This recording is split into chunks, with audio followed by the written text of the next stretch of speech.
como o sistema acolheu o caso Jovem Mauai no Brasil e como não considerou a perspectiva indígena de acordo com o seu sistema cultural, simbólico, sistema de cuidado e tudo isso. O que ficou como, do meu ponto de vista, já que a gente está falando de perspectiva, o que ficou como um encaminhamento é que a gente precisaria reconhecer mais, ter um enfoque étnico, reconhecer, por exemplo, que culturas diferentes, no caso as indígenas, de onde eu falei, possuem uma sociedade diferente, possuem uma visão de mundo diferente, um sistema de cuidado, de visão de mundo, de morte, de nascimento, e que no caso da saúde mental, que em relação aos casos apresentados, que não tinha esse conhecimento. Então, por isso que é importante a gente considerar uma dimensão étnica, ou ter um enfoque étnico que compreenda a alteridade do outro, né? Foi mais ou menos isso. Obrigado.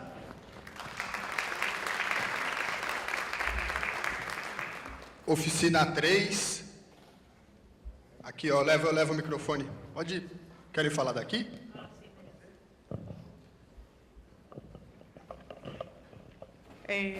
A gente teve só uma exposição, que era o Direitos Humanos, Poder Soberano e Biopolítica sobre Drogas, onde o colega compartilhou com a gente sua pesquisa, que como conclusão traz a guerra das drogas, tem formas de governar e toda a vida da gente, e também se produz através do conceito do racismo do Estado, se permite o extermínio, né,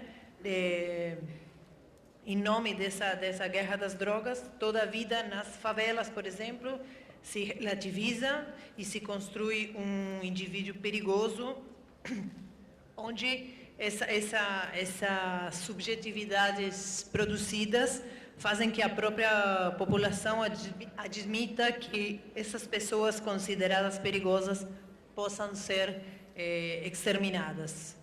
Assim, é uma brevíssima síntese. Bom, a partir da apresentação do nosso colega, a gente discutiu dois pontos que a gente resumiu aqui. O primeiro ponto seria mais a necessidade de insertar a academia, a universidade, nessa construção dos direitos, que tem a ver não somente com os direitos em saúde mental, porque a gente não somente falou sobre saúde mental, sino que falou sobre os direitos em geral. Então, a necessidade de insertar mais a academia, a universidade, nessa construção dos direitos, e também, também nessas lutas, né, nos movimentos sociais, na militância. A gente pensa que há de certa forma, ainda que a gente tenha esses encontros que são produtivos, há ainda também um certo afastamento da academia dessas outras formas de luta e dessas formas de militância.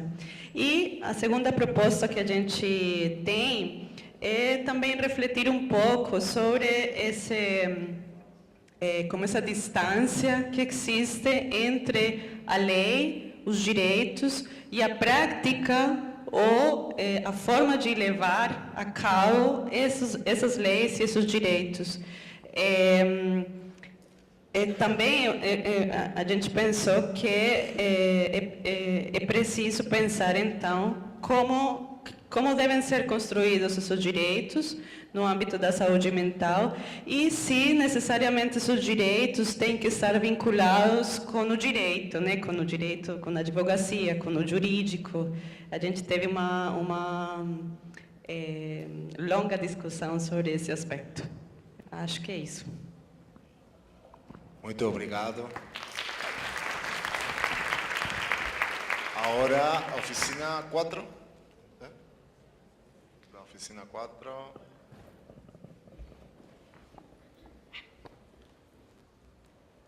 Gracias. Bueno, nosotros tuvimos en la oficina 4 excelente número de participantes, muy numerosa, y voy a decir, sin que se note mucho la cuestión generacional, que la mayoría de personas muy jóvenes, lo cual bueno, nos pareció tanto a mí como a Débora, que era la otra coordinadora, muy positivo, ¿no? El hecho de que las personas más jóvenes estén sumándose de manera permanente y problematizando la situación de salud mental en el contexto regional. Tuvimos 3 trabajos, los 3 sobre apoyo matricial en salud mental en la unidad básica de salud en un municipio de Criciúma, en Santa Catarina, una experiencia de un dispositivo que trabaja para la inclusión sociolaboral en Chubut, Argentina, y un trabajo sobre la interfaz entre salud mental y educación y la atención psicosocial como apoyo matricial en las escuelas. Felicitaciones a los presentadores, que fueron también de mucha calidad, ¿no? Luego el grupo discutió algunos elementos que están visualizándose en los países de nuestra región, y allí una de las cuestiones que se puso de relieve fue la necesidad de que en relación a un escenario que se visualiza como muy sombrío, se destaque la potencia que tienen los espacios de micropolítica. Es decir, los espacios donde se pueden generar otras formas de relación, donde se pueden discutir prácticas, donde se pueden generar intercambios entre trabajadores y con aquellos grupos de población que son con los que estamos en contacto permanente. Se destacó también la necesidad de hacer un ejercicio de escucha permanente. Es decir, la posibilidad de destacar y de resaltar la necesidad de escucharnos, guiado por la posibilidad de un reconocimiento y una empatía respecto de la potencia que tienen los otros. Es decir, restablecer escucha entre los trabajadores, escucha entre los trabajadores y la población, y fundamentalmente capacidad de confianza en la acción y en la actuación de los compañeros.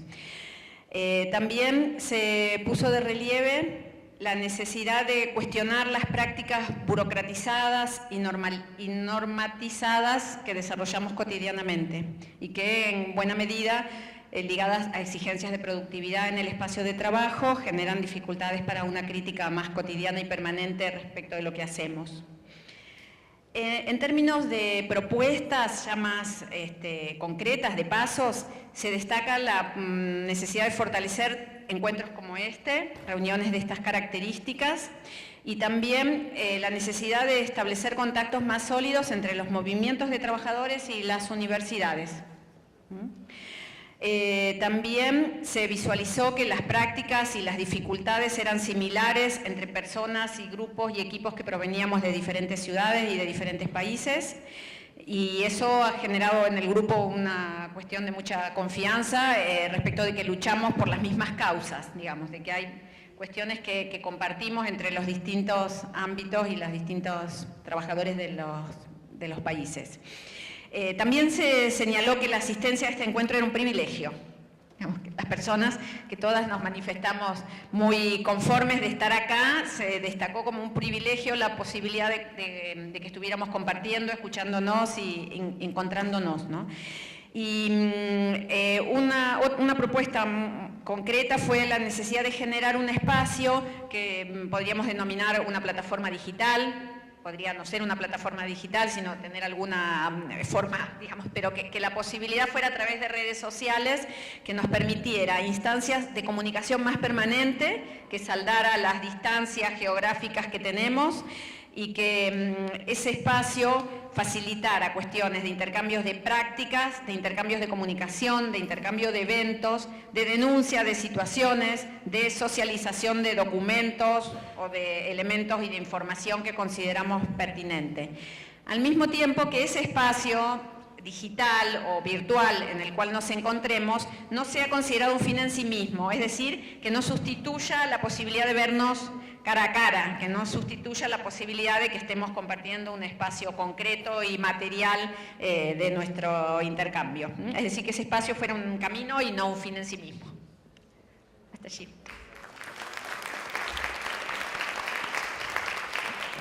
Oficina 5. ¿Alguien de la oficina 5? Cecilia.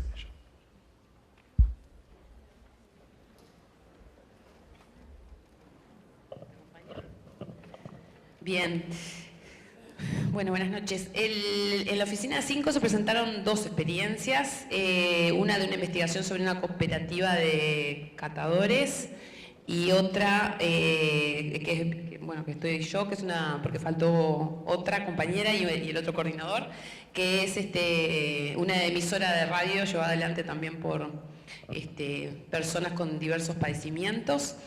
Y una de las cosas que estuvimos viendo a partir de las dos experiencias, que también, así como recién decía la compañera, que a partir de poder compartir se empezaron a ver similitudes y diferencias entre Brasil, Uruguay, y había un compañero de Paraguay también, con distintos momentos y procesos. Pero bueno, la importancia de este tipo de emprendimientos para poder pensar que hay y que es posible algunos cambios en los procesos subjetivos que tienen que ver con aportar y apostar a los procesos de autonomía y resistencia, sobre todo cuando una de las cosas que más se vieron a partir de la investigación que presentaron de los catadores son como muchas estrategias de supervivencia y resistencia, lo cual llevó también a pensar en la precarización laboral y en la dignificación de algunos de los trabajos que parece que siempre son como asignados, sobre todo en el marco de políticas sociales y asociados a la pobreza. Entonces, bueno, pensar en cómo dignificar, ya que algunas de las demandas que salían eran como trabajos más leves, ¿no? Y que bueno, que también veíamos u otro tipo de trabajos. Que veíamos que eso también salía en común. Por otro lado, en la experiencia de cooperativa salía que el mayor porcentaje de trabajadoras son mujeres, entonces también había una preocupación que capaz que está bueno después para la asamblea en esta cuestión de poder generar algo en relación al género. Y al cuidado, en este caso, si se tienen hijos, por ejemplo, o de otros lugares, que se pueden ir ocupando en esto de poder, a partir de estos procesos, hablábamos un poco en esto de ir deviniendo otros, ¿no? Ya no solo capaz que los lugares que se esperan, como el de usuario o paciente, sino bueno, el del trabajador o el de comunicador, u otros que también hablen de la dignidad. Y bueno, y en relación al intercambio, no lo queríamos dejar pasar, porque después que se dio un intercambio entre las situaciones de los países, y bueno, y al contar que en Uruguay, por ejemplo, todavía existe la terapia invasiva de electroshock, que en Brasil parece que públicamente no, pero que a nivel privado hay como una avanzada, así como en el resto del mundo y en otros niveles de América también. Bueno, aprovechar un poco también como para ver si se podía hacer en el foro de la asamblea algún tipo de declaración, porque bueno, hay como diferentes poderes, también académicos, que terminarían como haciendo una avanzada en este tipo de terapéuticas, que en el caso de nuestro grupo, algunos compañeros de Brasil, consideraban que sería como un retroceso a un conservadurismo, digamos, que ya está como superado, por lo menos casi superado en Brasil, y bueno, ojalá que en otros países como en Uruguay también. Pero bueno, en ese marco también apostar a que también en este tipo de procesos como cooperativas o trabajos u otro tipo de organizaciones, que la voz de los usuarios o participantes o pacientes, como se autodenominen, o sobrevivientes, hablábamos hoy también con Ana, que bueno, que realmente sean respetados y no también capaz que atrapados en alguno de estos procesos del Estado, que termina como, bueno, volviendo a que los que son escuchados son los trabajadores o los técnicos, y bueno, y los usuarios son destinatarios de políticas y pierden ese lugar. Así que bueno, estuvimos un poco en eso. Gracias. Oficina 6. Buenas tardes. En nuestra oficina participaron 15 personas de Argentina, Brasil y Uruguay.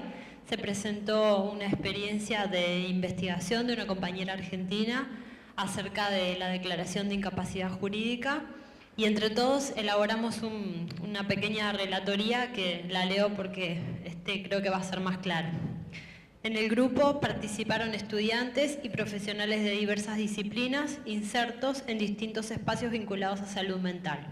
Se debatieron temáticas relacionadas con la capacidad jurídica, los modelos generadores de incapacidad y el consentimiento informado como fuente de derechos. Otro grupo de intervenciones se relacionaron con los retrocesos de los CAPS y en el sistema de referencia y contrarreferencia, que, enmascarado en el sistema establecido, tiene prácticas manicomiales o que restringen actividades que implican apertura e inclusión comunitaria. Se abordaron las formas de resistencia, resumiendo en la consigna que tener conciencia es resistir. Se establece la idea de que la resistencia está en el campo político, siendo este espacio considerado el lugar de incidencia. En última instancia, se destaca que la formación profesional y el trabajo de extensión son elementos claves de transformación y resistencia. Gracias. Muchas gracias. Oficina 7.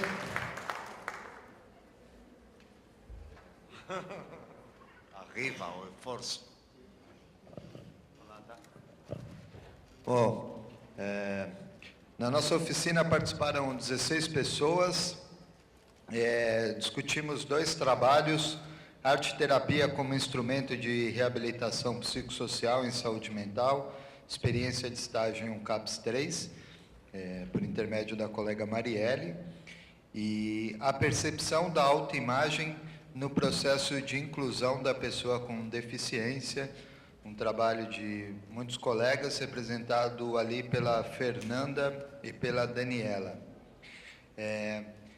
Esses trabalhos eles tiveram em comum a discussão sobre, no caso da inclusão da pessoa com deficiência, uma conversa sobre o protagonismo, aí, no caso de uma colega, portadora de uma deficiência visual, coordenando isso enquanto uma estudante de psicologia, e a gente costurava argumentos também um pouco no que conversamos aqui pela manhã, sobre o protagonismo dos usuários de saúde mental, né, sendo vistos não só como usuários, mas enfim, como estudantes, como trabalhadores, etc.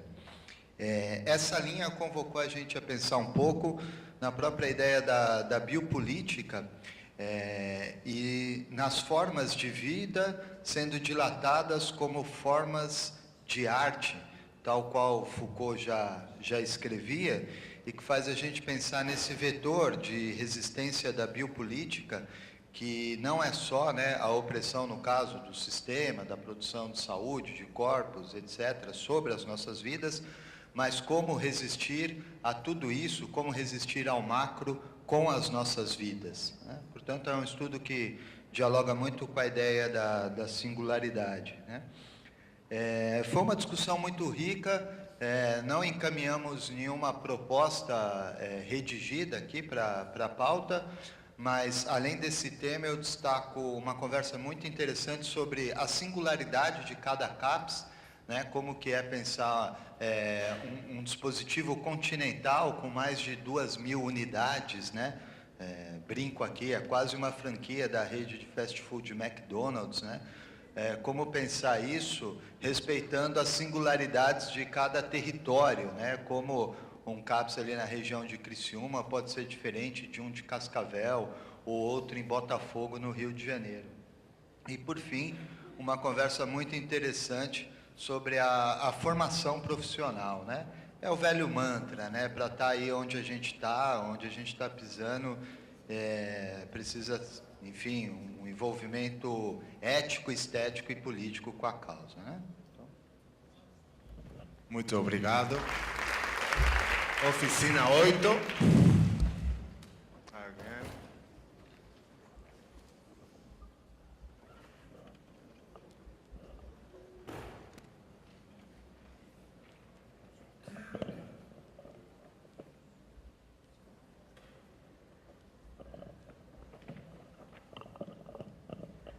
Bueno, ante todo, gracias por el espacio de encuentro e intercambio. En nuestro grupo, que fue un grupo potente y participativo de 13 personas, se presentaron 2 ponencias. La primera ponencia tenía que ver con uso de crack y relaciones de salud-enfermedad, que es un trabajo de investigación que se hizo en el hospital que pertenece a la Universidad de Santa María. Y por el otro lado se presentó un proyecto de extensión de la Universidad Nacional de Mar del Plata, que tiene 11 años de trayectoria y de trabajo, que se llama Colectivo Crisálida, Arte, Salud Mental e Intervención Comunitaria. Y ahora lo que decidimos, resolvimos, participamos, comentamos. Buenas noches, boa noite. A nossa proposta, a partir da oficina número 8, é criar uma plataforma de compartilhamento e elaboração de instrumentos de pesquisa com usuários de drogas, especificamente com usuários de crack. E continuando essa pesquisa da Universidade de Santa Maria, do Rio Grande do Sul, entrando com parceira Casa Pop Rua de Leme, em São Paulo, e a Defensoria Pública de Duque de Caxias, Rio de Janeiro. E a primeira forma de divulgação dessa pesquisa seria através de um fanzine. Bom,